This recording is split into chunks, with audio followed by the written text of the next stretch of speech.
Buddha, flower of mankind, is no more in this world, but the sweet fragrance of his peace message remains forever.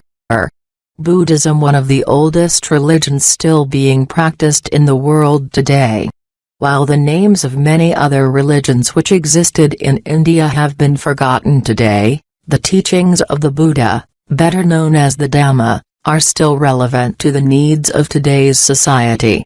This is because the Buddha has always considered himself as a human religious teacher whose message was meant to promote the happiness and well-being of other human beings.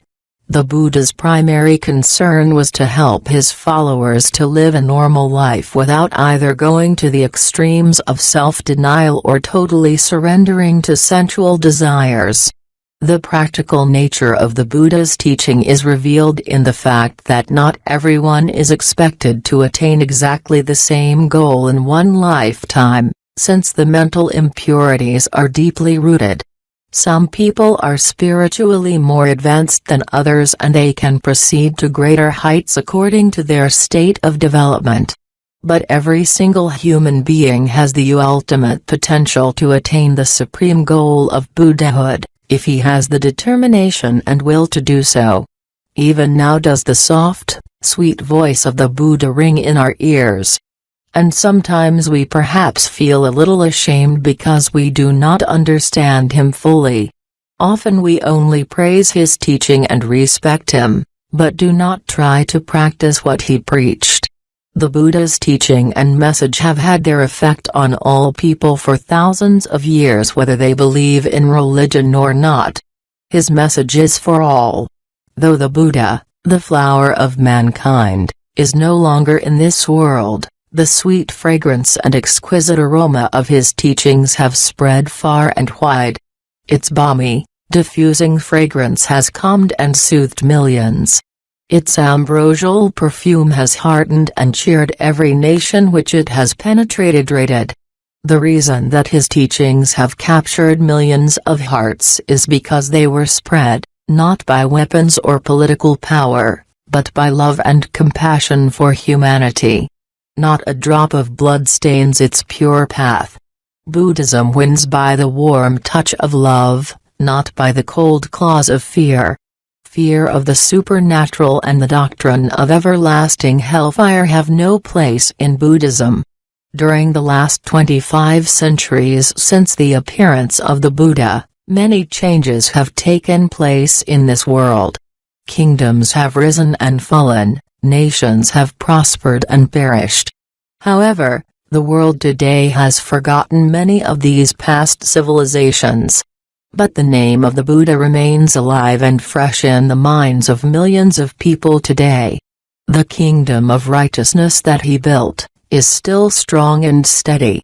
Although many temples, pagodas, images, libraries and other religious symbols erected in his honor were destroyed, his untainted noble name and the message he gave remain in the minds of cultured people. The Buddha taught man that the greatest of conquests was not the subjugation of others but of the self. He taught in the Dhammapada, even though a man conquers 10,000 men in battle, he who conquers but himself is the greatest of conquerors. Perhaps the best example of how the gentle message of the compassionate one could rehabilitate the most savage of men is the case of the Emperor Asoka. About 200 years after the Buddha, this king waged fierce battles across India and caused great anguish and fear. But when he absorbed the Dhamma, he regretted the evil that he had done. We remember and honor him today because after his conversion to the path of peace, he embarked on another battle, a battle to bring peace to mankind. He proved without doubt that the Buddha was right when he asserted that true greatness springs from love, not hatred; from humility, not pride; from compassion, not cruelty. The Emperor Ashoka's conversion from cruelty to kindness was so complete that he forbade even the killing of animals in his kingdom. He realized that his subjects stole because of want and he set out to reduce want in his kingdom. But above all, He instructed the followers of the Buddha to remember the Master's teaching never to force their beliefs on others who were loyal to other religious leaders. In other cases we have heard of kings who, upon conversion, diverted their thirst for blood by spreading their new religion by the sword. Only Buddhism can take pride in a king who has never been equaled in such greatness before or ever since. The Buddha's teachings were introduced in order that societies could be cultured and civilized and live in peace and harmony. All of life's most difficult problems can be better understood if we but try to learn and practice his teachings.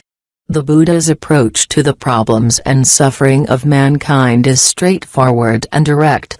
The Buddha was the greatest conqueror the world has ever seen. He conquered the world with his infallible weapons of love and truth. His teaching illuminates the way for mankind to cross from a world of darkness, hatred, and suffering, to a new world of light, love and happiness.